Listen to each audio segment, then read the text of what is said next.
கிடந்த நிலத்தை கொத்தி சோம்பரில் எருநடுத்தி கம்மங்கரைய ஒஷ்டி கட்டி கரும்பு கொள்ளைய வாய்க்காலிட்டு செம்பா பயிரை பறித்து நட்டு தகுந்த மாதிரிய தண்ணி கட்டி காடு வெளியிட்டு பெண்ணே நம்ம காலம் இருக்குது பின்ன காடு விளைஞ்சன மச்சான் நம்ம காடு கையும் தான் மிச்சம் மிச்சம்.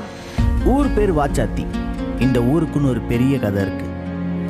ஊர் ஜனங்களோட முகத்துல தெரிகிற இந்த சிரிப்புக்கும் சந்தோஷத்துக்கும் பின்னாடி ஒரு மிகப்பெரிய வரலாறு இருக்குன்னு சொன்னா உங்களால நம்ப முடியுமா?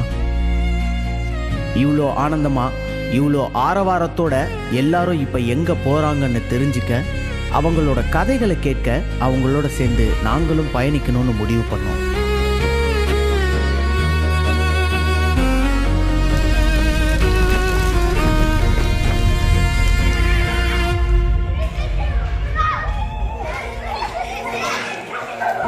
பரந்தாய் பாட்டி இவங்க இந்த கதையோட நாயகின்னு தான் சொல்லணும்.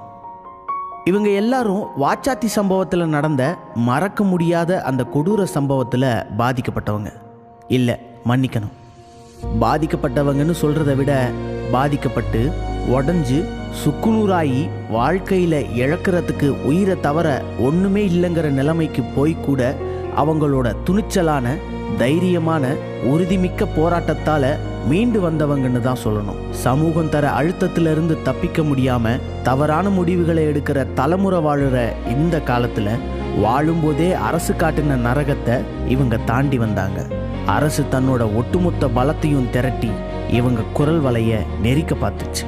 நெரிக்க மட்டும் இல்ல, அறுக்க கூட பார்த்துச்சு. ஆனா இது எதுக்கும் துளி கூட பயப்படாம துணிச்சலா போராடி வெளியே வந்தவங்க தான் நம்ம வாச்சாத்தி கிராம மக்கள்.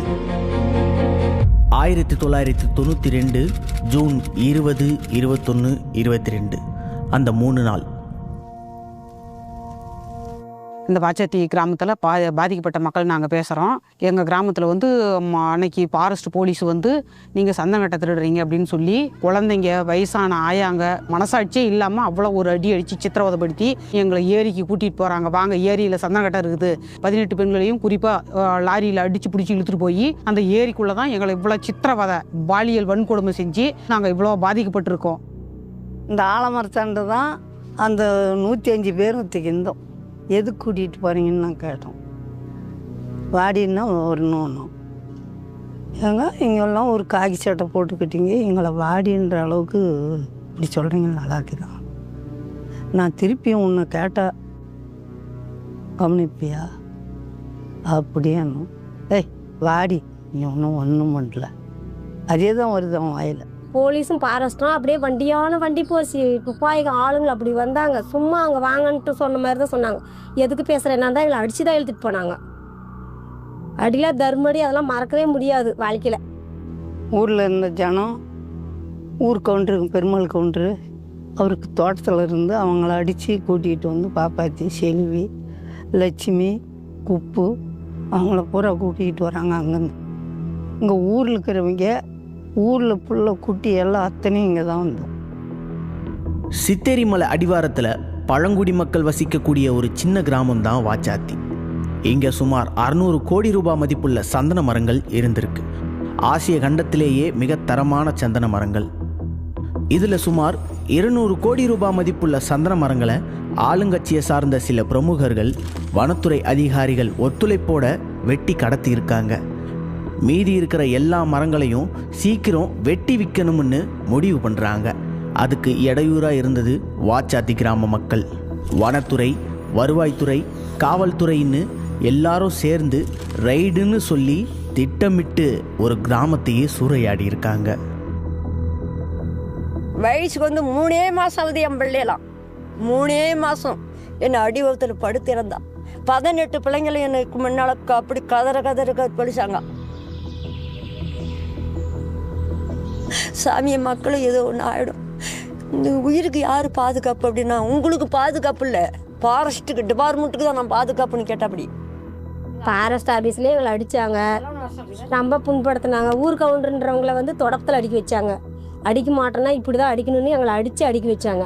நாங்கள் நிறைய கொடுமைங்கள்லாம் அனுபவிச்சிட்டோம். சனிக்கிழமை ஆரம்பித்த இந்த கொடுமை ஞாயிற்றுக்கிழமையும் தொடர்ந்து நடந்துகிட்டே தான் இருந்திருக்கு. 10-11 மணிக்கு உங்காட்ட கறி தான், உங்கள் வீட்டு அரிசி தான் தின்னுங்கிடின்னு இவங்க தின்னு சளிச்சு அந்த எலும்பை அதிலே வாரி போட்டு அந்த குழம்புல வந்து போட்டாங்க. அந்த மணல்லே, அந்த மணலில் போடும்போது மணல்லேருந்து திறனலம்மா அந்த சாப்பிட முடியுமா? இவன் தினதை நாம் சாப்பிட முடியுமா? யானம் பானமெல்லாம் எல்லாமே ஏற்றிட்டு போயிட்டாங்க. நாங்களாம் அழுந்தும் மலையாள ஜாதி என்னன்னு நாங்கள் வளச்சாலங்கன்னு அத்தனை போரெல்லாம் வச்சுருந்தாங்கண்ணே. 30 ரூபாய் ஆடி அந்த ரோநாடு 30 ரூபாய். அரசாங்க அதிகாரிகளால் மொத்த கிராமமும் மீண்டு வர முடியாத அளவுக்கு சேதப்படுத்தப்பட்டுச்சு. அதில் நொறுக்கப்பட்ட பொருட்களில் அதிமுக முக்கிய பிரமுகர் வரதராஜனோட மாவு மில்லும் ஒன்று. தன்னோட தொண்டர்களை ரத்தத்தின் ரத்தம்னு அதிமுக தலைவர்கள் அடிக்கடி மேடையில் சொல்கிறதுக்கான உண்மையான அர்த்தத்தை அன்னைக்கு தான் இந்த எளிய கிராம மக்கள் முழுசாக புரிஞ்சுக்கிட்டாங்க. செயலுக்கு ஏற்றணும் ஞாயிற்றுக்கிழமை 5 மணிக்கு இந்த அடிச்சது, உங்களை பண்ண கலாட்டு, உங்களை பண்ண தொந்தரவு, இதெல்லாம் போய் செயல் வாட்டர்கிட்ட சொல்லக்கூடாது. செயல் வாட்டர்கிட்ட சொன்னீங்கன்னா உன்னை இங்கேயே ஏதோ ஒரு வழி பண்ணிட்டு போயிடுவோம். அப்படி சொல்லாத இருந்துட்டிங்கன்னா செயலில் போய் ஏதோ 1 மாதம் இருந்து 2 மாதம் இருந்து கூட ஜாமீனில் வருவீங்க. சொன்னிட்டிங்கன்னா ஒருத்தர் கூட வர முடியாது. ஜெயிலில் அடைக்கப்பட்ட ஊர் மக்களில் ஒரு கர்ப்பிணி பொண்ணும் அடங்கும். அந்த பொண்ணுக்கு ஜெயிலில் ஒரு குழந்தை பிறந்ததால் அந்த குழந்தைக்கு ஜெயில் ராணின்னு பேர் வைக்கப்பட்டுச்சு. அப்புறம் நாங்கள் என்ன பண்ணோம், இந்த மலைக்கு தான் ஓடி போனோம். பிள்ளைங்களை கூட்டிக்கிட்டு நான் இந்த மலைக்கு ஓடி போயிட்டேன். நாய் எப்படி வெறி நாய் தெரியும் பாரு, அப்படி தெரிஞ்சாங்க. என்ன உங்களுக்கு அப்படி எங்கள் மேலே வெறியா இருந்தால் எங்களை சாப்பிட கூட அடிச்சுட்டு போ.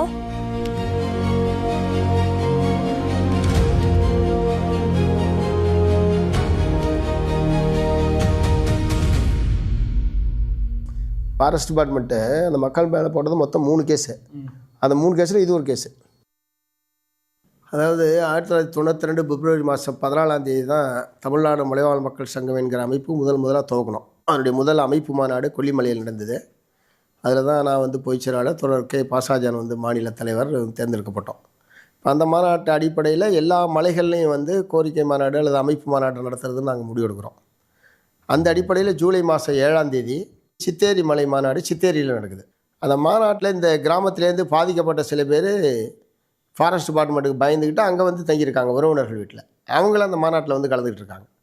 அப்போ இவங்க வனத்துறை எதிர்த்து தலைவர்கள் பேசுகிறது இதெல்லாம் பார்த்துட்டு அவங்க 2 பேர் வந்து எங்கள் ஊரில் இந்த மாதிரிலாம் சம்பவம் நடந்து போச்சு, 1 மாதமாக வீடு வந்து சுடுகாடு மாதிரி இருக்குது இப்படின்றது அந்த வந்தவங்க 2 பேரும் பேசுகிறாங்க. அந்த ஊரில் எங்களுக்கு அதுக்கு முன்னாடி தொடர்பு கிடையாது. அதுக்கு அந்த ஊர் இருக்கிறது எனக்கு தெரியும். ஏன்னா நான் 89 எலெக்ஷனில் அங்கே வந்து தோழர் அண்ணாமலைக்கு பொறுப்பாக இருந்து வேலை செஞ்சுருக்கேன்.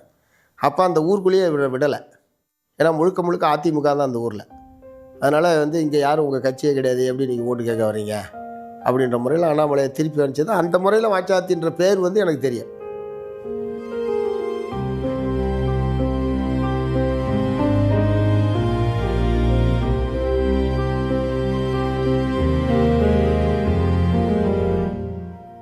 அப்பாவி ஒரு பழங்குடி மக்களுக்கு எதிராக எவ்வளோ அக்கிரமமாக வன்கொடுமையில் ஈடுபட முடியுமோ, அவனுடைய அதிகாரத்தை செலுத்த முடியுமோ அவ்வளோ மோசமாக செலுத்துறான். இவ்வளோ பேர் அவன் சந்தன கடத்தினா செஞ்சான்னு சொன்னால் இன்றைக்கும் குடிசை வீட்டில் இருக்கிறான், ஓட்டு வீட்டில் இருக்கிறான், மழை பெஞ்சா வீட்டுக்கு கொட்டின்னு இருக்குது, தலைக்கு என்ன தேய்க்க முடியாமல் இருக்கிறான், நல்ல கல்வி படிக்க வைக்க முடியாமல் இருக்கிறான், வேலை வாய்ப்பு இல்லாமல் இருக்கிறான், தினக்கூலியாக இருக்கிறான். அப்போ நாங்கள் வந்து என்ன செஞ்சோம், அங்கே எதுவுமே தொடர்பே கிடையாது. அந்த மக்களுக்கு முதல்ல ஒரு நம்பிக்கை ஏற்படணும். அதனால் நம்ம வந்து உடனடியாக ஒரு ஆர்ப்பாட்டம் நடத்துவோம் அப்படின்னு நாங்கள் முடிவு பண்ணுறோம். எங்களுக்கு கிடைச்ச தகவலை வச்சுக்கிட்டு என்ன காரணமாக இருந்தாலும் பெண்களை வந்து இப்படி நூற்றுக்கணக்கில் ஜெயிலில் வச்சுருக்கிறத நம்மளால் ஏற்றுக்க முடியாது. மக்கள் வாழ்கிறதுக்கான ஒரு சகஜமான நிலைமையை அரசு ஏற்படுத்தணும். இந்த 2 கோரிக்கை தான். அந்த ஆர்ப்பாட்டத்தை முடிச்சுட்டு தான் அடுத்த நாள் 14ஆம் தேதி பாச்சாத்தி கிராமத்துக்கு போகும். மனிதர்கள் அற்ற ஒரு கிராமத்தை அன்றைக்கி தான் வந்து பார்க்குறேன். அப்போ நாங்கள் சுற்றி வாத்திட்டு வரும்போது தான் ஒரு அம்மா ஒரு சந்திலேருந்து பார்க்குறாங்க சாலான்னு. இப்போ அவங்க தான் எங்களுடைய முதல் தொடர்பாளர். இப்போ அவங்க தான் எப்படிமா நீங்கள் வந்து தைரியமானு வந்தீங்கன்னு கேட்கும்போது தான், நேற்று நீங்கள் ஆர்ப்பாட்டம் நடத்தும்போது நான் அங்கே இருந்தேன் தாலுகா ஆஃபீஸில், எங்களுக்கு ஆதரவாகவும் ஃபாரஸ்ட்காரவங்கள திட்டி நீங்கள் வந்து பேசுனீங்க.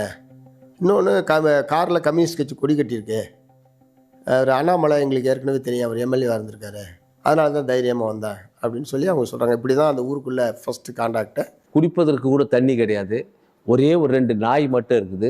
அப்படியே வந்து ஒரு நரவேட்டாடனா எப்படி இருக்குமோ ஒரு கிராமம், அப்படி வந்து ஒரு பெரிய சுடுகாடு மாதிரி ஆக்கப்பட்டு இருந்த ஒரு சம்பவம் தான் அது. அரசு அதிகாரிகள் கட்டி கொடுத்த விட்டால் அரசு அதிகாரிகளே உடைச்ச கொடுமையை அங்கே தான் பார்த்தோம். அந்த கதவு, நிலை, ஜன்னல் எல்லாமே உடைச்சிருந்தாங்க. மின்சார இணைப்பு, மீட்டர் பாக்ஸு, அந்த மின் இணைப்பு பூராவுமே அடிச்சு நொறுக்கியிருந்தாங்க. கூரையாக இருந்தால் கூரையை பிரித்து கொடுத்தாங்க, ஓடாக இருந்தால் உடைச்சிருந்தாங்க. அதே மாதிரி ஆடு மாடு முழுவதும் அங்கே அறுத்து தின்னது போக மீதியை பூரா பக்கத்தில் இருக்கிற சந்தையில் கொண்டு போய் லாரியில் ஏற்றிட்டு போய் அவங்க விற்றுட்டாங்க. அங்கே இருந்த அரசாங்கத்துடைய குடிதண்ணீர் கிணறு, அதில் வந்து இந்த ஆயில் இன்ஜினுக்கு வச்சுருக்கிற ஆயிலு, பெட்ரோலு, டீசலு, அதே மாதிரி இந்த ஆட்டெல்லாம் உரித்து சாப்பிட்றாங்களா அதனுடைய கழிவுகள் மொத்தத்தையும் போட்டு ஒரே இருட்டாக இருந்து நாங்கள் போய் ஜனங்க கூட்டு போய் காமிக்கும்போது, இத்தனைக்கு மத்தியானம் 3 மணிக்கு நான் பார்க்குறேன், உள்ளே எதுவுமே தெரியல. என்ன இவ்வளோ கருப்பாக இருக்குது அப்படின்னு கேட்டபோது தான் சொல்கிறாங்க, இந்த மாதிரி ஆயிலை பூரா ஊற்றிட்டாங்க, அந்த மேலே மிதக்கிறது பூரா ஆட்டு தோல் தான் அப்படி மறைச்சிக்கிட்டு கருப்பாக இருக்குது. ஸோ இன்றைக்கி வரைக்கும் அந்த கிணறு வந்து பயன்பாட்டில் இல்லை. குழந்தைங்க படிக்கிற புத்தகத்தை கிழிச்சு போட்டு, தட்டு சாப்பிட்ற தட்டை நசுக்கிறது, அரிசி கேழ்வரகு அதில் மணலை கலர்கிறது, இவ்வளவும் அக்கிரமம், மனித உரிமையே பயங்கரமாக மீறப்பட்ட ஒரு சம்பவம். ஸோ ஒரு பெரிய கூட்டம், ஒரு யுத்தம் நடந்தால் எப்படி நடக்குமோ அது மாதிரி போய் ஒரு வெறித்தனமான முறையில் அவங்களுடைய வாழ்நாள் சேமிப்பு முழுவதையும் சூறையாடி விட வேண்டும் என்கிற ஒரு வெறித்தனத்தோடு அவங்க நடந்திருக்கிறத அன்றைக்கி நாங்கள் வந்து பார்த்தோம். ஒரு வாரம் பொறுத்து எப்படியோ நம்ம கம்யூனிஸ்ட் கட்சி தலைவர்களுக்கு இந்த தகவல் தெரிஞ்சு கம்யூனிஸ்ட் கட்சியிலேருந்து தோழருங்க ஊரில் வந்து பார்த்தாலே எல்லாம் ஃபாரஸ்ட் தான் ஊரில் இருக்கிற ஜனங்கள் எல்லாம் பயப்படுறாங்க. நாங்கள் உங்களை ஆதரிக்கிறோம், நாங்கள் உங்களை காப்பாற்ற வந்த மக்கள் தான் செங்கோடி காட்டினாங்க, இந்த செங்கோடி உங்களை காக்கும் வாங்க மக்களே அப்படின்னு சொல்லி மலை பக்கத்தெல்லாம் எங்கள் ஜனங்க ஒளிஞ்சிட்டு இருந்தவங்கள 1 மணி நேரம் 1.5 மணி நேரம் பக்கமாக போய் தோழர்கள் எல்லாம் கூப்பிட்டு கட்சி தான் நம்மளை ஆதரிக்க வந்திருக்குது அப்படின்னு சொல்லி மக்கள் வந்தாங்க. சிவப்பு கொடி நாட்டு இருக்குன்னா ஃபாரஸ்ட்கார் கிடையாது, போலீஸ்கார் கிடையாது, கூப்பிடுறாங்க, இது கம்யூனிஸ்ட் தான், வாங்க நாங்க தான் இருக்கோம் அப்படின்னா கூப்பிட்டாங்க. நாங்க இருக்கிறோம் கூப்பிடும் போதே அப்ப கூப்பிடும் போதே எல்லாம் ஒருத்தர் 2 பேரு பொண்ணுங்க 2ங்களும் நான் பிள்ளைங்களை கூட்டிக்கிட்டு வந்து ஆலாமரத்தான் நண்டோம். ஒரு 4 பேர் 2 கிழங்கு வயசானுங்க நான் எல்லாம் வந்து நண்டோம். என்ன நடந்து சமூகம் அப்படின்னு கேட்டாங்க. எல்லா சமூகம் ஓவராக எடுத்து சொன்னோம். நாங்கள் விசாரிச்சுட்டு இருக்கும்போது என்ன நடந்தது ஏதுன்னு விசாரிச்சுட்டு இருக்கும்போது தான் ஒரு அம்மா வந்து கிருஷ்ணமூர்த்தியினுடைய காதில் வந்து சொல்கிறாங்க, இந்த மாதிரி ஏரியில் கூட்டு போய் பொம்பளை பிள்ளைங்களை இது பண்ணிட்டாங்க. நான் நம்பலைன்னா இந்த பிரச்சனையை பெருசாகிறதுக்காக ஒரு வேளை சொல்கிறாங்களோ என்னமோ. ஏன்னா அவங்க சொல்கிறாங்க 500-600 போலீஸ் இருந்ததுன்றாங்க, பொம்பளை போலீஸ் வேறு இருந்ததுன்றாங்க. இவ்வளோ கும்பலுக்கு மத்தியில் எவனாவது போய் இந்த மாதிரிலாம் துணிச்சலாக பண்ணுவானுங்களா? சம்மந்தப்பட்ட பெண்கள் பூரா ஜெயிலில் இருக்காங்க. இப்போ இந்த விஷயம் கேள்விப்பட்ட உடனே எனக்கு அடுத்து வேறு எதுவுமே தோணலை. உடனடியாக அந்த பிள்ளைங்களை போய் பார்க்கணும், இது உண்மையாக இல்லையான்னு தெரிஞ்சுக்கணுன்றது மட்டும்தான் எனக்கு வந்து தோணுச்சு. அதனால் உடனடியாக சேலம் பெண்கள் சிறைச்சாலைக்கு தான் நாங்கள் நேரடியாக போனோம். அது 5 மணிக்கு மேலே ஆகிடுச்சு. இருந்தால் கூட அந்த ஜெயிலர் வந்து லலிதாபாய் என்கிற ஜெயில் வார்டன் தான் சொல்கிறாங்க, இந்த வாச்சாத்தி கைதிகள்லாம் வந்து 25 நாளைக்கு மேலே ஆச்சு, அவங்கள பார்க்க வந்திருக்கிற முதல் விசிட்டரே நீங்கள் தான், அவங்க உற்றார் உறவினர் கூட யாரும் வரல, அந்த புள்ளிங்கள்லேயே கூட சில பேர்த்த வந்து ஃபாரஸ்ட்காரவங்க கெடுத்துட்டாங்களாம், இங்கே வந்த பிறகு கூட உதிரப்போக்கு போயிட்டு இருந்தது, நான் தான் கூப்பிட்டு போய் ஆஸ்பத்திரியில் சேர்த்து அவங்களுக்கு ட்ரீட்மெண்ட்லாம் கொடுத்து வச்சுருக்கேன், எப்படியாவது எல்லாமே சின்ன பசங்களாக இருக்காங்க, எப்படியாவது அவங்கள கூட்டிகிட்டு போயிடுங்கன்னு அவங்க இப்படி கையெடுத்து கும்பிட்டு கேட்டுக்கிட்டாங்க. அதுக்குள்ளே அந்த பிள்ளைங்கள்லாம் வந்துட்டாங்க. ஆனால் அவங்கள்ட்ட இன்றைக்கி வரைக்குமே நான் கேட்கல, அவங்கள்ட்ட கேட்க வேண்டிய அவசியமே எனக்கு ஏற்படல. வீரப்பன் தேர்தல் வேடிக்கை அதுக்கு எந்த சம்மந்தமும் கிடையாது. வீரப்பன் அந்த மலைக்கு வந்ததும் கிடையாது. அவருடைய இது வந்து மேற்கு தொடர்ச்சி மலை தான். அன்றைக்கி போயிட்டு இரவு 12 மணிக்கு போய் மாவட்ட ஆட்சித்தலைவரை அவர் பங்களாவில் எழுப்பி நாங்கள் கொடுத்த முதல் பெட்டிஷன் இதுதான். அப்போ அவர் சொன்னது நீங்கள் தான் முத எங்களுக்கு கொடுக்குறீங்கன்னா. ஆனால் அதுக்கு முன்னாடி அவருக்கு அந்த விஷயம் பூரா தெரிஞ்சிருக்கு. ஏன்னா அமைச்சர்கிட்டையும் மனு போகும்போது அவருக்கு தெரியாமல் இருக்கிறதுக்கு வாய்ப்பு இல்லை. மலைவாழ் மக்கள் சங்கத்தின் சார்பாக பொதுநல வழக்கு ஒன்று ஹைகோர்ட்டில் கொடுத்தாங்க. அப்போல்லாம் வந்து பப்ளிக் இன்ட்ரெஸ்ட் லிட்டிகேஷன் செல்லுன்னு ஒன்று இருந்தது. அந்த செல்ல தலைமை தாங்கினது வந்து ஓய்வு பெற்ற நீதிபதி பத்மினி ஜெயசுதரை. அவங்க தான் மெட்ராஸ் ஹைகோர்ட்டினுடைய முதல் பெண் நீதிபதி. அவங்க ஃபஸ்ட்டு பப்ளிக் ப்ராசிக்யூட்டரும் அவங்க தான். அவங்க தலைமையில் இருந்த அந்த டீம் வந்து இது வந்து விசாரணைக்கு உகந்ததில்லை. ஏன்னா யார் மேலே குற்றம் சாட்டியிருக்கிறாங்க? Forest officials, police officials, revenue officials. இந்த டீம் மேலே சொன்னது அவங்க யாரும் அந்த மாதிரி நடந்துக்கலை. It is not fit for taking up on file அப்படின்னு சொல்லி ரிஜெக்ட் பண்ணிட்டாங்க. உயர்நீதிமன்றம் நிராகரித்த வழக்கை எம்ஜிஆர் பிரசாத், வைகை உள்ளிட்டவங்க அடங்கிய வழக்கறிஞர்கள் குழு அகில இந்திய வழக்கறிஞர்கள் சங்க பொதுச் செயலாளர் ஹர்தேவ் சிங் உதவியோட அப்போதைய சிபிஐஎம் மாநில செயலாளரும் நாடாளுமன்ற உறுப்பினருமான நல்லசிவன் பேரில் உச்சநீதிமன்றத்தில் ரிட் மனுவா தாக்கல் செஞ்சாங்க. தமிழ்நாட்டுக்காக ஆஜரான வக்கீல்கிட்ட வந்து நீதிபதிகள் எம்ஹெச் கானியா தலைமையில் அவர் தான் சீஃப் ஜஸ்டிஸ். பட் ஜட்ஜஸ் வந்து என்கிட்ட கேட்டப்போ இட் இன்வால்வ்ஸ் இந்த மாதிரி ட்ரைபல் பாப்புலேஷன் அப்படின்னு சொன்னப்போ அவங்க வந்து நோ இதை வந்து நாங்கள் இங்கே கேட்டு பிரயோஜனம் இல்லை. ஏன்னா இத்தனை ஜனங்கள் இன்வால்வ் ஆகியிருக்காங்க, இத்தனை பேர் டெல்லியில் வந்து வழக்கு நடத்துறதுங்கிறது சரியாக இருக்காது, இங்கே வந்ததே இது சரியில்லை அப்படிங்கிறத எக்ஸ்ப்ரெஸ் பண்ணிவிட்டு இதை நாங்கள் மாற்றுறோன்னு சொன்னாங்க. we are transferring it to Madras ஹைகோர்ட்னாங்க. என்னை பொறுத்த வரைக்கும் அந்த சுப்ரீம் கோர்ட்டில் ஃபைல் பண்ணணும்னு நினச்சதும் அதை வந்து சுப்ரீம் கோர்ட் வந்து நீங்கள் அங்கே போய் ஃப்ரெஷ்ஷாக ஃபைல் பண்ணுங்கன்னு சொல்லாமல் அதை ட்ரான்ஸ்ஃபர் பண்ணுங்க அப்படின்னு சொன்னது இருக்கு இல்லையா? நீங்கள் சட்ட போராட்டம்னு சொன்னீங்கன்னா அந்த சட்ட போராட்டத்துக்கு ஆரம்பம் இது தான். ஸோ எந்த கோர்ட் இதை ஹியர் பண்ண மாட்டோன்னு சொல்லிச்சோ அந்த கோர்ட்டுக்கு நீங்கள் ஹியர் பண்ணி ஆகணும்னு உச்சநீதிமன்றம் சொல்லிச்சு. இந்த சம்பவத்தை கேள்விப்பட்ட அனைத்து இந்திய ஜனநாயக மாதர் சங்கத்தை சார்ந்த மைதிலி சிவராமனும் பாப்பா உமாநாத்தும் ஜூலை 31 நேரடியாக வாச்சாத்திக்கு போய் நடந்த சம்பவங்களை எழுத்துப்பூர்வமாக எழுதி SC/ST கமிஷனர் பாமதி IAS கிட்ட புகார் கொடுத்தாங்க. ஓரிரு நாட்கள்லேயே வாச்சாத்தி கிராமத்தை நேரில் பார்வையிட்டாங்க பாமதி IAS. இப்படி ஒரு சம்பவம் நடந்திருக்குன்னு கேள்விப்பட்டு ஒரு IAS அதிகாரி பார்வையிட வராங்கன்னு தெரிஞ்சும் அந்த மாவட்ட கலெக்டர், SP, தாசில்தார்னு ஒருத்தர் கூட அங்கே வரல. அங்கேயும் கம்யூனிஸ்ட் கட்சி தோழர்களோட உதவியாலும் ஒத்துழைப்பாலும் பாமதி IAS கள நிலவரத்தை பார்த்து ஆய்வு பண்ணி ஒரு அறிக்கையை உருவாக்குறாங்க. அந்த அறிக்கை தான் இந்த வாச்சாத்தி வழக்கு CBIக்கு மாற முக்கிய காரணமாக இருந்துச்சு. இவங்க பாமதி IAS வந்தபோது அந்த பகுதியினுடைய EB லைன்மேன் காளியப்பன் என்பவர், அவர் CIT உறுப்பினர். அவர் வந்து அந்த சம்பவம் நடந்தோடனே இவர் தான் லைன்மேன்ன்றதுனால இயல்பாக அவர் அங்கே போகணும்ல, லைட் ஏரியில் இதே இல்லைன்னு போய் பார்க்கும்போது தான் கண்ட காட்சி, எந்தெந்த மீட்டர் பாக்ஸ் உடச்சிருந்தது, லைட்டு எவ்வளோ உடச்சிருந்தது, லைனை எப்படி அறுக்கப்பட்டிருந்தது என்பது சம்பந்தமாக ஒரு எழுத்துப்பூர்வமான புகாரை பாமதி IAS கிட்ட அவர் வந்து கொடுத்தாரு. CIT உறுப்பினர் என்பதனால தான் தைரியமாக தனக்கு நேரக்கூடிய அந்த பாதிப்பை பற்றி கவலைப்படாமல் அரசுக்கு எதிராக, ஏன்னா அவருடைய பொறுப்பில் இருக்கக்கூடிய கிராமம், அவருடைய பொறுப்பில் இருக்கிற மீட்டர் தான் உடஞ்சிருக்கு, இதாக இருக்கின்ற முறையில் அவர் எழுத்துப்பூர்வமாக கொடுத்த ஒரு புகார். இது ரொம்ப முக்கியமான ஒரு எவிடன்ஸ். பாமதி IASக்கு நேராக ஆர்டரை போட்டு பாமதி IAS இங்கே வந்து பெண்களை வீடு விட எல்லாம் என்கொயரி போடுறாங்க.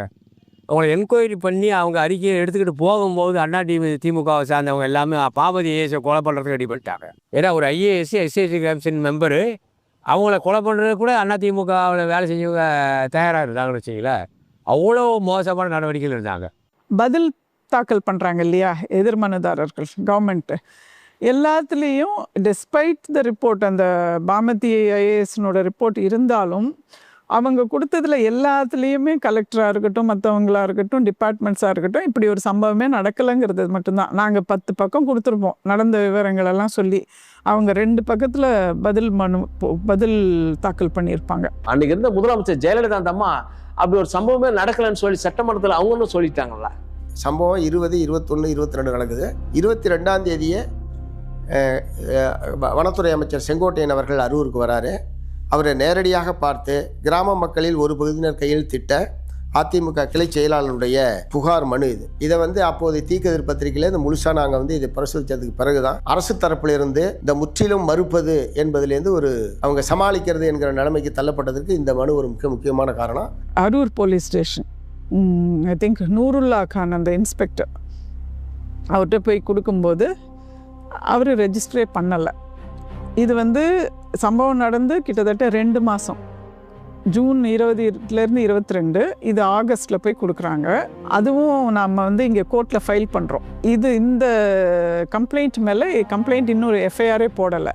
ஆனால் 20, 21, 22 நடந்திருக்குல்ல, 21 நைட்டோ 20 நைட்டோ அன்னைக்கு வந்து அசிஸ்டன்ட் கான்சர்வேட்டர் ஆஃப் ஃபாரஸ்ட் சிங்காரவேலு அவர் வந்து வில்லேஜர்ஸ் மேலே கொடுத்த கம்ப்ளைண்ட் அன்னைக்கே ரெஜிஸ்டர் பண்ணிட்டாங்க 105 பேர் மேலே. 2 மாதம் கழித்து நம்ம போய் அவங்க வெளியில் வந்த பிறகு அவங்களோட போய் கொடுத்த அந்த கம்ப்ளைண்ட்டை ரெஜிஸ்டர் பண்ணல. இன்னை வரைக்கும் அது ரெஜிஸ்டர் ஆகலை அந்த எஃப்ஐஆர். ஏன்னா எந்த கவர்மெண்ட்டும் அதை வந்து நடத்துறதுக்கு முன் வரலைங்கிறது தான் ஃபேக்ட். அதுக்கப்புறம் சென்னை உயர்நீதிமன்றம் வந்து சிபிஐக்கு இந்த வழக்கை வந்து ஒப்படைச்சாங்க. மத்திய புலனாய்வுத்துறையினுடைய டிஎஸ்பியாக இருந்த ஜெகநாதன் அவர்கள் தலைமையிலான குழுவினர் வந்து நேரடியாக கிராமத்துக்கு வந்து தங்கி இது வந்து அந்த கிராமத்தில் பாதிக்கப்பட்ட மக்கள், பெண்கள் அவங்க எல்லார்ட்டையும் அவங்க வாக்குமூலத்தை பதிவு செய்தது. ஜஸ்டிஸ் அப்துல் ஹாதி அவர் தான் வந்து சிபிஐ இன்வெஸ்டிகேஷன் ஆர்டர் பண்ணார். நம்ம கேட்கவே இல்லை சிபிஐ இன்வெஸ்டிகேஷன். சிபிஐ இன்வெஸ்டிகேஷன் ஏன் ஆர்டர் பண்ணாருன்னா, அரசாங்கம் இப்படி சொல்லுது, நம்ம இப்படி சொல்கிறோம், ஆனால் அதில் உண்மை இருக்குங்கிறது அந்த ஒரு ரிப்போர்ட்டில் அவருக்கு புரியுது. 1995 மார்ச் மாதம் எஃப்ஐஆர் பதிவு பண்ணி சிபிஐ விசாரணையை தொடங்குறாங்க. விசாரணை தொடங்கின 6 மாதத்துக்கு அப்புறம் செப்டம்பர் 29 சேலம் நீதிமன்ற நீதிபதி தலைமையில் அடையாள அணிவகுப்பு நடத்தணும்னு உயர்நீதிமன்றம் உத்தரவு போட்டது. அடையாள அணிவகுப்பு அது ரொம்ப த்ரில்லிங்கான ஒரு, அது மட்டுமே தனியாக திரைப்படம் எடுக்கிற அளவுக்கான த்ரில்லிங்கான விஷயம். ஏன்னா இப்போ பாலியல் குற்றச்சாட்டுன்ற போது இயல்பாக அடையாள அணிவகுப்பு என்பது நடத்தணும். பொதுவாக அட்லஸ்ட் ஐடென்டிஃபிகேஷன் பரேடில் ஒருத்தருக்கு 6 பேர் இருப்பாங்க. அப்படியே மிக்ஸ் பண்ணி நிறுத்தி வைப்பாங்க, யாருன்னு கண்டுபிடிக்கணும் அவங்க. ஸோ இதில் வந்து கிட்டத்தட்ட 300 பேர் இந்த டீம். ஸோ 300னாக்கா 300 × 5ன்னே வச்சுக்கோங்க, 1500 பேர். 1500 பேரில் இந்த ஆளுங்களை கண்டறியணும். ஸோ அதுக்கு வந்து பல நாட்கள் ஆகும்.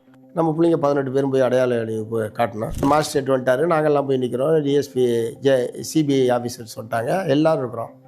அவனை ஒழுங்காக லைன்லேயே நிற்க மாட்டேன்றான். மாஜிஸ்ட்ரேட் திரும்ப சொல்கிறாரு. மாஜிஸ்ட்ரேட் சொல்கிறதுக்கு என்ன பெரிய வேணா, அதெல்லாம் அவர் ரிப்போர்ட்டில் எழுதியிருக்காரு. சாயந்தரம் வரைக்கும் வரிசையிலேயே விரால் நிற்க வைக்க முடியல, பல பேர் தண்ணி போட்டிருக்காங்க. அதையும் சொல்கிறாரு எங்கள்கிட்ட. இந்த 3 மத்தியில் நான் பிள்ளைங்களை கூட்டிகிட்டு போய் என் கண்ணு முன்னாலேயே திரும்ப ஏதாவது ஒன்று அசம்பாவிதம் நடந்து போச்சுன்னா நான் வந்து உயிரோடையே இருக்க மாட்டேன். நீங்கள் தயவுசெய்து பிள்ளைங்களை பத்திரமா கூப்பிட்டு போயிடுங்க, நான் ஹைகோர்ட்டுக்கு எழுதிடுறேன், ஹைகோர்ட் முடிவு பண்ணிட்டோம் அப்படின்னு சொல்லிட்டு எங்கள்கிட்ட பிள்ளைங்களை ஒப்படைச்சிட்டு நாங்கள் கூட்டிகிட்டு வந்துட்டோம். அன்றைக்கி அந்த அடையாள அணிவகுப்பு என்பது அப்படி இதாகி போச்சு. ஃபர்ஸ்ட் டைம் நடக்கும்போது அடையாள அணிவகுப்பில் எங்களை நாக்கை கடிக்கிறதுமா, மிரட்டுறதுமா, இப்படி தலையை அசைக்கிறதெல்லாம் மிரட்டினாங்க. அப்போ வந்து சலசலப்பு ஏற்பட்டுச்சு. இவங்கெல்லாம் வந்து கட்சிக்காரர் சொல்லி கொடுத்து தான் அங்கே சாட்சி சொல்ல வந்திருக்கிறாங்க அப்படின்னு நீதிபதிக்கு முன்னாடியே சொல்லி பாதி நாள் அந்த இது வந்து அணிவகுப்பு என்பது நின்று போச்சு. அதுக்கப்புறம் திரும்ப கோர்ட்டுக்கு போய் கோர்ட் வந்து ரொம்ப சிவியரான ஆர்டர் டிஜிபிக்கும் பிரின்சிபல் சீஃப் கன்சர்வேட்டருக்கும் ஆர்டர் போடுறாங்க. உங்கள் ஆட்கள் இதில் வந்து முழுமையாக ஒத்துழைக்கிறதுக்கு நீங்கள் தான் பொறுப்பு அப்படின்னு சொல்லி ஒரு ஐஜி தலைமையில் 100க்கும் மேற்பட்ட காவல்துறையினரை போட்டு பாதுகாப்புக்கு.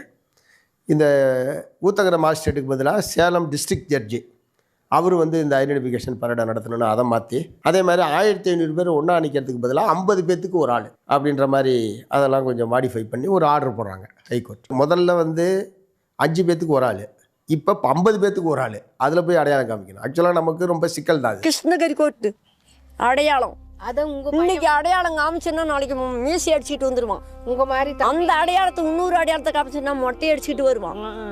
மீண்டும் 2வது முறை செய்ய அணிவகுப்புக்கு போகும்போது தான் பிள்ளைங்களுக்கு இனிமேல் பாதுகாப்பு இல்லை, எங்களை கொள்ளையெல்லாம் முயற்சி பண்ணாங்க, ஒரே கலவரம், ஃபாரஸ்ட் போலீஸ் எல்லாம். அப்போ 2வது டைம் நடக்கும்போது ஒரு போலீஸு முன்னாடி ஜட்ஜி ஐயா, இடையில நாங்கள் பின்னாடி வந்து ஒரு போலீஸ் இருந்தாங்க. அந்த மாதிரி போய் தான் அடையாளம் காட்டணும். எங்களை அந்த பாலியல் வன்கொடுமைக்கு ஆளாக்கப்பட்டவன் இவன் தான் அப்படின்னு சொல்லி அடையாளம் காட்டணும். எதிர்த்து அப்பியர் ஆகிறவங்க கவர்மெண்ட் அட்வொகேட்ஸாக தான் இருப்பாங்க. ஏன்னா எல்லாமே கவர்மெண்ட் டிபார்ட்மெண்ட்ஸ் இல்லையா, கவர்மெண்ட் டிபார்ட்மெண்ட்ஸு அவங்க தான் ரெப்ரசன்ட் பண்ணுவாங்க. அதை ரெப்ரசன்ட் பண்ணுவவங்க தான் முதல்ல வந்து கை கொடுத்தாங்க. டிஎஃப்ஓ ஒருத்தர் வந்திருந்தார். அவர் வந்து என் கையை பிடிச்சிக்கிட்டு சொன்னது, நான் வந்து இந்த ஆட்கள் பூரா அந்த பகுதியில் தான் வேலை செஞ்சுருக்கிறான், அதனால் வேண்டியவன் வேண்டாதவன்ற முறையில் யாரெல்லாம் பழி வாங்கணும்னு நினைக்கிறீங்களோ எல்லாத்தையும் உங்கள் பிள்ளைங்க அடையாளம் காமிச்சுன்னு நான் நினச்சிக்கிட்டு இங்கே வந்தேன். ஆனால் எவன் தப்பு பண்ணானோ அவனை மட்டும்தான் உங்கள் பிள்ளைங்க அடையாளம் காமிச்சிருக்கு. இதில் கூட நீங்கள் ரொம்ப நேர்மையாக கம்யூனிஸ்டுகளிங்கிற மாதிரி நடந்துக்கிட்டீங்க, என்னுடைய பாராட்டுகள் சார்னு கடைசி 5வது நாள் கை கொடுத்துட்டு தான். ஆனால் நமக்கு அவசியம் இல்லை, யாரையும் பழிவாங்குறன்ற நோக்கத்தோடு நம்ம வந்து இந்த இதில் தலையில்லை. நமக்கு வந்து பாதிக்கப்பட்டவங்களுக்கு நீதி வேணும், நிவாரணம் வேணும், சம்மந்தப்பட்ட குற்றவாளிகள் தண்டிக்கப்படணும் என்பதை தாண்டி பழிவாங்க வேண்டும் என்கிற முறையில் கடுகளவு நோக்கம் கூட நமக்கு கிடையாது. பெயிலுக்கு அப்ளை பண்ணவங்கெல்லாம் இருக்கிறாங்க. அப்பீல் வந்தப்போ அந்த வக்கீல்கள் தான் வந்து கிரிமினல் அப்பீல் வந்து டிஸ்மிஸ் ஆன உடனே, தான் போட்ட வழக்கு டிஸ்மிஸ் ஆன உடனே கூப்பிட்டு பாராட்டு சொன்னவங்களும் அடங்கும் அதில். அப்போ ஆட்சியில் இருந்தது அதிமுக அரசாங்கம்.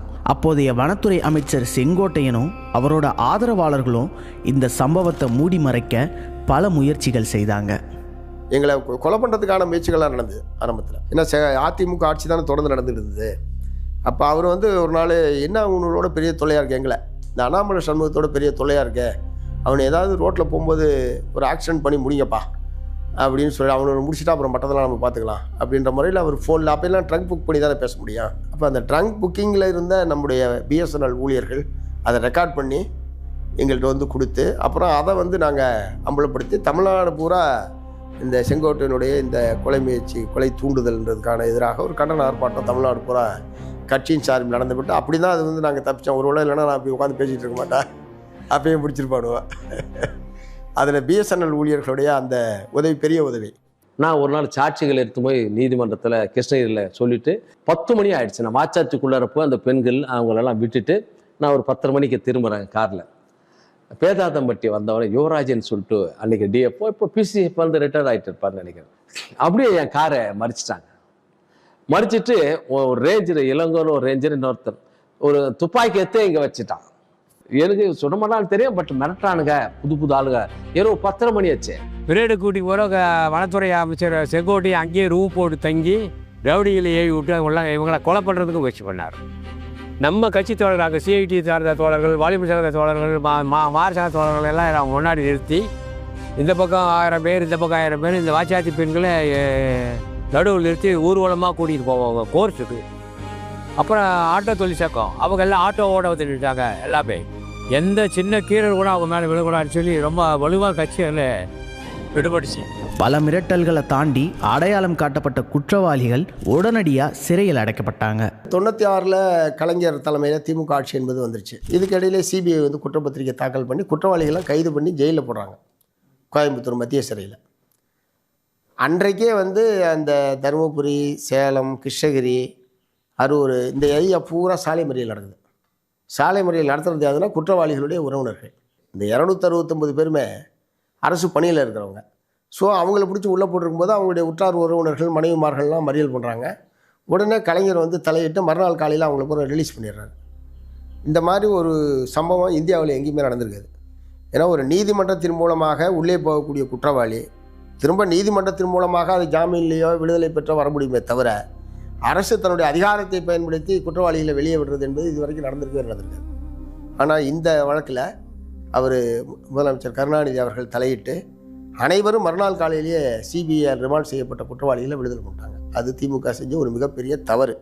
19 வருஷமா ரோட்லையும் நீதிமன்றத்திலையும் நம்பிக்கையோட போராடியதோட விளைவா 2011 செப்டம்பர் 29 அன்னைக்கு தருமபுரி மாவட்ட முதன்மை அமர்வு நீதிமன்றம் வாச்சாத்தி வழக்கில் குற்றம் சாட்டப்பட்ட வனத்துறை, வருவாய்த்துறை, காவல்துறை அதிகாரிகள் உட்பட 269 பேரும் குற்றவாளிகள் தான் தீர்ப்பு கொடுத்துச்சு. பாலியல் வன்கொடுமையில் ஈடுபட்ட அரசு அதிகாரிகள் 17 பேருக்கு 10 ஆண்டுகள் கடுங்காவல் தண்டனை அறிவிப்பு வெளியாச்சு. இந்த தீர்ப்பை எதிர்த்து சிலர் சென்னை உயர்நீதிமன்றத்தில் மேல்முறையீடு செஞ்சாங்க. வழக்கை விசாரித்த நீதிபதி வேல்முருகன் வாச்சாத்தி கிராமத்தை நேரில் பார்த்தது மட்டும் இல்லாமல் 2023 செப்டம்பர் 29 அன்னைக்கு மேல்முறையீட்டு மனுக்களை தள்ளுபடி பண்ணார். பாதிக்கப்பட்ட 18 பேருக்கும் 10 லட்சம் ரூபாய் இழப்பீடும் அவங்க குடும்பத்தில் ஒருத்தருக்கு அரசு வேலை கொடுக்கவும் உத்தரவு போட்டார். 269 பேரும் குற்றவாளிகள் தான் என்ற தீர்ப்பு திரும்பவும் உறுதி செய்யப்பட்டுச்சு. பழங்குடி மக்களுக்கு இழைக்கப்பட்ட ஒவ்வொரு குற்றத்துக்கும் நீதிமன்றம் மூலமா 3 கோடிகள் வரை இழப்பீடு வாங்கி கொடுக்கப்பட்டிருக்கு.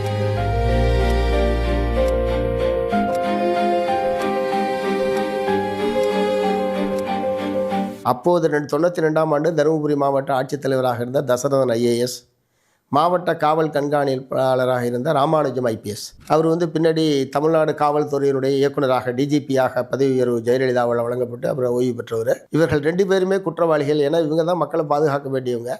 இவங்க பாதுகாக்கிறதுக்கு பதிலாக குற்றவாளிகளுக்கு ஆதரவாகவும் பாதிக்கப்பட்ட மக்களுக்கு எதிராகவும் செயல்பட்ட காரணத்திற்காக இவர்கள் மீது கடுமையான நடவடிக்கை எடுக்க வேண்டும் என்பது தருமபுரி மாவட்ட நீதிமன்ற தீர்ப்பில் இல்லாத ஒரு புதிய அம்சத்தை இவங்க வந்து இது பண்ணாங்க. பெரிய பெரிய சமூக விரோதத்தை பண்ணுற காரியத்தை அரசாங்கமே செஞ்சதில்ல.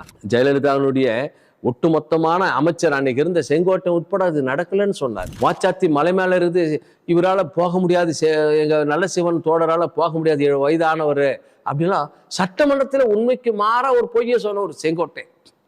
இப்போ என்ன கேட்டாக்கா அவர் உட்பட சேர்த்து இந்த வழக்கிலலாம் கொண்டு வர வேண்டிய அவசியம் கூட இருக்குதுன்னு வச்சுங்களேன். இந்த வழக்கினுடைய வெற்றியில மிக முக்கியமானவர்கள் கதாநாயகர்கள் வாச்சாத்தி கிராம மக்கள் தான். அவங்க உறுதியாகவும் விடாப்பிடியாகவும் இந்த போராட்டத்தை நடத்துறது, சாட்சியம் அளிக்காமல் போயிருந்தால் இந்த வழக்கில் வெற்றி என்பது இல்லாமல் போயிருக்கும். பொதுமக்கள் பல பேர் நாங்கள் இந்த மாதிரி புள்ளிங்களை இங்கே கூட்டிகிட்டு போய் இங்கே பண்ணாங்கன்னு சொல்கிறாங்க சிபிஐ கிட்ட இந்த வாக்குமூலம் வாங்கும்போது. அப்போ எந்த இடத்துலேருந்து பார்த்தீங்கன்னா குறிப்பிட்ட இடத்த அவங்க சொல்கிறாங்க, மலை மேலே ஒரு குறிப்பிட்ட இடத்துல பாறையில் நாங்கள் உட்காந்து பார்த்தோம். அப்போ அதே அடுத்த வருஷம் ஜூன் மாதம் 20ஆம் தேதி இதே சிபிஐ அதிகாரிகள் 2-3 பேர், மாஜிஸ்ட்ரேட்டு, எஸ்பி, டிஎஸ்பி, இவங்க 3 பேர் மட்டும் அங்கே அதே பாறைக்கு போய் உட்காந்து, ஏன்னா அந்த சன்செட் கரெக்டாக செட் ஆகுதா, அவ்வளோ டிஸ்டன்ஸ்லேருந்து பார்த்தா தெரியுமா, அதுக்காக அதே ஜூன் 20 அடுத்த வருஷம் ஜூன் 20ஆம் தேதி இவங்க அங்கே போய் உட்காந்து இவங்க ஆட்களையே சில பேர்த்த அந்த ஏரி செடிக்குள்ளே கூட்டிகிட்டு போகிறது மாதிரி இது பண்ணிட்டு அவங்க ஜனங்க சொன்னது உண்மை தான். இப்படி சந்தர்ப்ப சாட்சியங்களை வைத்த வழக்கமாக இதில் வந்து மெடிக்கல் ரிப்போர்ட் ரொம்ப முக்கியம். ஆனால் இந்த வழக்கில் மட்டும்தான் மெடிக்கல் ரிப்போர்ட்டுக்கு வாய்ப்பே கிடையாது. சம்பவம் நடந்து நம்ம போகிறது 26 நாள் கழிச்சு, சிபிஐ வர்றது அதுக்கப்புறம் 1 வருஷம் கழிச்சு, 2 வருஷம் கழிச்சு, வாய்ப்பே கிடையாது. ஸோ இந்த சந்தர்ப்ப சாட்சியங்களை வச்சு தான் ரொம்ப திறமையாக இந்த பாலியல் வலுவுறுப்பு கூட்டத்தை நிரூபித்தது என்பது சிபிஐனுடைய திறமைக்கு ஒரு மிகச்சிறந்த எடுத்துக்காட்டு. அதே மாதிரி லலிதாபாயினுடைய சாட்சியம், பெண் போலீஸினுடைய சாட்சியம். ஏன்னா பெண் போலீஸ் இருக்கும்போது தான் இந்த இது நடந்ததுன்னு சொன்னாங்கன்னு சொன்னல. அவங்க வந்து சொல்லியிருக்காங்க, எங்களை ஏறி கூட்டிகிட்டு போகல, எங்களை எங்கேயே நிற்க சொல்லிட்டாங்க, திரும்பி வரும்போது அந்த வண்டியை வந்து நிறுத்தவே இல்லை, நேராக கூட்டிகிட்டு போயிட்டாங்க, அதனால் அது என்ன நடந்ததுன்னு எங்களுக்கு தெரியாது, நாங்கள் கூட போகலன்றது ஒரு முக்கியமான எவிடன்ஸாக அது வந்து தைரியமாக அவங்க வந்து சொன்னாங்க. ஒரு 4-5 குற்றவாளிகள், ஒரு 4-5 சாட்சிகள், ஒரு 10-15 ஆவணங்களை விடுங்க, சாட்சிகள் இருந்தாலே சாட்சியம் வந்து மாறி மாறி சொல்லி அந்த சாட்சியத்தை வந்து ரிஜெக்ட் பண்ணுற நிலைமை சாதாரணமாக இருக்கும். ஆனால் இந்த வழக்கில் 18 பேர் மட்டும் இல்லை, 75 பேர் சொன்ன சாட்சியமும் ஒரே மாதிரி தான் இருந்தது. தொடர்ச்சி நீங்கள் சொன்னீங்க பாருங்க, 30 வருஷம் போராட்டம். அதுக்கு சொந்தக்காரர் அரூரில் இருக்கிற எங்கள் மார்க்சிஸ்ட் கட்சி, மலைவாழ் மக்கள் சங்கம், விவசாய சங்கத்தோடு தான். கிருஷ்ணமூர்த்தி, விஸ்வநாதன், HR கணேசன், B பொன்னுசாமி, இதே போல் எங்கள் பாசாஜான், இந்த ஸ்தாபகர், இந்த மலைவாழ் மக்கள் சங்கத்தை உருவாக்கியவர். இன்னும் சொல்லப்போனால் தருமபுரி மாவட்டத்தினுடைய மார்க்சிஸ்ட் கட்சியினுடைய அன்றைக்கு இருந்த தலைவர் ஹரிபட்டு, KC கிருஷ்ணன், அவங்கெல்லாம் பெரிய அளவுக்கு இந்த இஷ்யூவை முதலெடுப்போம். எங்கள் நல்ல சிவன் முன்னாள் மாநில செயலாளர், பொலிட் பீரோ மெம்பராக இருந்தவர், பாராளுமன்ற உறுப்பினர், அவர் தான் முத பாராளுமன்றத்தில் இதை கொண்டு போய் சேர்த்தவர். இவனை தவறு பண்ணியிருக்கான நிரூபிக்கிறதுக்கு எங்கள் சமிக்கராஜ் இளங்கோ, இப்படி சுப்புராம், எப்படி ஒரு வழக்கறிஞர் ஒரு பிரிவு, K பாலகிருஷ்ணன், விவசாய சங்கத்துடைய மாநில செயலராக இருந்தவர், மறைந்த எங்கள் மைத்திரி சிவராமன், அதுக்காக பெரிய எஃபெக்ட் எடுத்தவங்க. ஏன் பாமதி IAS அந்தமாக கூட முதல் சாட்சியாக வந்து எங்களுக்கு சொன்ன ஒரு அரசு அதிகாரி. இந்த இடைப்பட்ட காலத்தில் பல லட்சக்கணக்கான ரூபாய்கள் இந்த வழக்கை நடத்துவதற்கும் அந்த மக்களை பாதுகாப்பதற்கும் நம்ம வந்து செலவழிக்க வேண்டியது. இந்த எல்லா நிதியையுமே தமிழ்நாட்டிற்கு கூடிய பொதுமக்கள் தான் வழங்கியிருக்கிறார்கள்.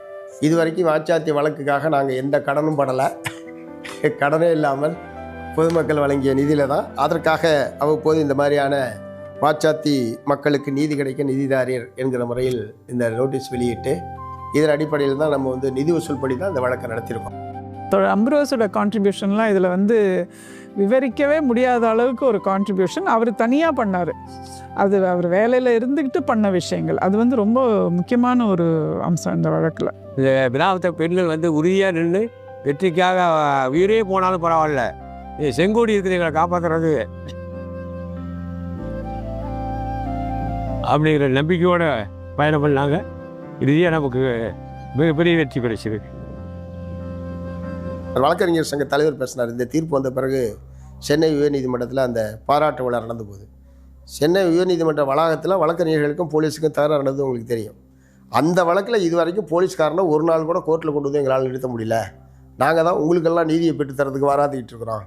ஆனால் இது இவ்வளவு அரசு காவல்துறையினரை, வனத்துறையினரை, உயர் அதிகாரிகளை குற்றவாளி கூண்டில் ஏற்றி தண்டனை பெற்றதற்கு அது ஒன்றும் சாதாரண விஷயம். அதுக்கு வந்து மிக முக்கியமான காரணம் பீப்புள்ஸ் மூமெண்ட், மக்கள் இயக்கம்தான். ஒரு பக்கம் லீகல் ஃபைட்டு, இன்னொரு பக்கம் இதை விடாமல் 30 வருஷ காலமாக இதை உயிரோட்டமாகவும் மக்களுடைய மனங்களிலிருந்து அகலாமல் ஒரு மக்கள் இயக்கமாக, பீப்புள்ஸ் மூமெண்ட்டாக இதை மாற்றியது என்பது முக்கியமான விஷயம்.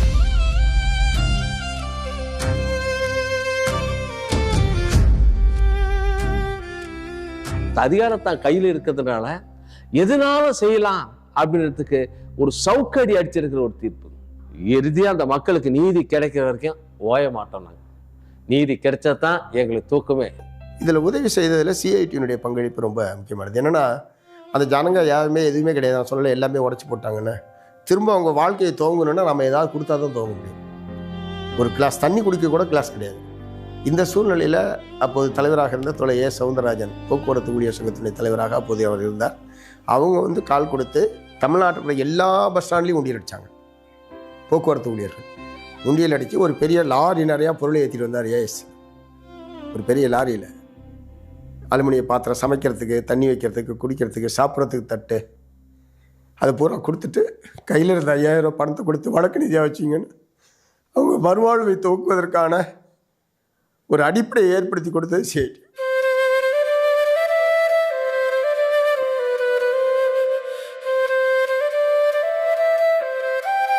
இந்த தமிழ்நாடு மலைவாழ் மக்கள் சங்கமும் மார்க்சிஸ்ட் கம்யூனிஸ்ட் கட்சியும் இல்லைன்னா இந்த கிராமம் சுடுகாடாயிட்டு இருக்கும். அவங்க யார் எத்தனை பேர் என்ன செஞ்சாலும் சரி, அவங்க தான் எங்களுக்கு தெய்வமாக. நாங்கள் உயிர் உள்ள வரைக்கும் அவங்க தாங்க நினைக்கலாம். கட்சிக்காரர் எல்லாருமே வருவாங்க, எல்லா உதவியுமே இன்னுமே அவங்களே தான் செய்கிறாங்க. 30 வருஷத்துக்கு மேலே ஆயிடுச்சு. எங்கள் கட்சி எப்போ எங்கள் ஊருக்குள்ளே அந்த செங்கோடி பறந்ததோ அன்னைக்கே ஒரு போலீஸ், ஃபாரஸ்ட் எவனுமே எங்கள் ஊருக்குள்ளே கால் வைக்கிறதில்ல. நாங்கள் தைரியமாக நடமாடி எங்கள் கட்சியினுடைய கட்டுப்பாடு அந்த மாதிரி. எங்கள் கட்சிக்கு பயந்து எவனுமே வரது கிடையாது. எங்களை உயிர் காத்துவங்க அவங்க தான். அவங்கள எப்பவுமே நாங்கள் சாகிற வேலை மறக்க முடியாது, மறக்கவும் முடியாது. நாங்கள் நினைக்காம இருந்ததும் இல்லை. சாமி நினைக்கிற மாதிரிலே அவங்கள நினைக்கிறோம். சண்முக தலைவரில் 3 நாள் ஒன்றா வரணும். அப்படி பட்டினியாக இருந்தால் அப்படி இந்த உயிர் தண்ணி குத்துற மாதிரி குத்துனாங்க. அரூரில் படுக்க வச்சு கிள்ளி பாப்பில் அப்படியே கத்து இந்த தொண்டையெல்லாம் மக்கி போயிடும். அவங்க வீட்டில் சும்மா விட்டுட்டு போனால் இங்கே தான் நைட்டு போகல இங்கே தான் இருப்பாங்க.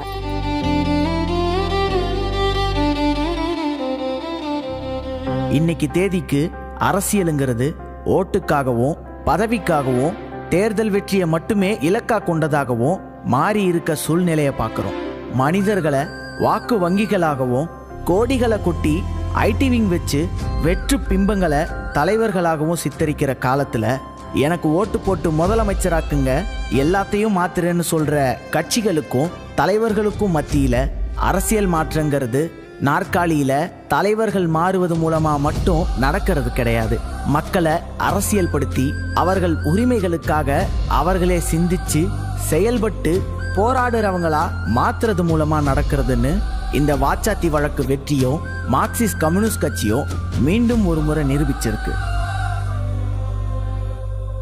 நாளைக்கு அரூருக்கு கம்யூனிஸ்ட் மீட்டிங்கு 2 மணிக்கு லாரி வருது. எல்லாம் கோயிலுக்கு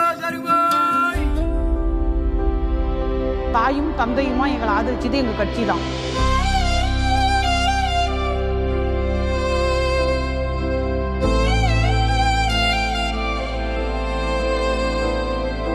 வீழ்ந்த இடத்துல மீண்டு நின்னோ, மண்ணின் வரலாற தாங்கி நின்னோ, எங்க வலிகளை நாங்க சுமந்து நின்னோ, அதிகாரத்தை முறை எதிர்த்து நின்னோ, கனவாயிருந்த பாதை இப்போ வெற்றி வழியாய் மாறுதே. சின்ன சின்ன தீப்பொறி எரிமலையாய் மாறுமே. எங்க மண்ணுல வீசும் காத்தையெல்லாம் எங்க வரலாறு சொல்லும் ஐயா. அந்த ஆலமரமும் கோவில் சாமியும் வழிகளின் சாட்சியா. இந்த ஊரை காக்கும் எங்க காவல் கொடி, நம்ம உறவை காக்கும் இந்த தொப்புள் கொடி.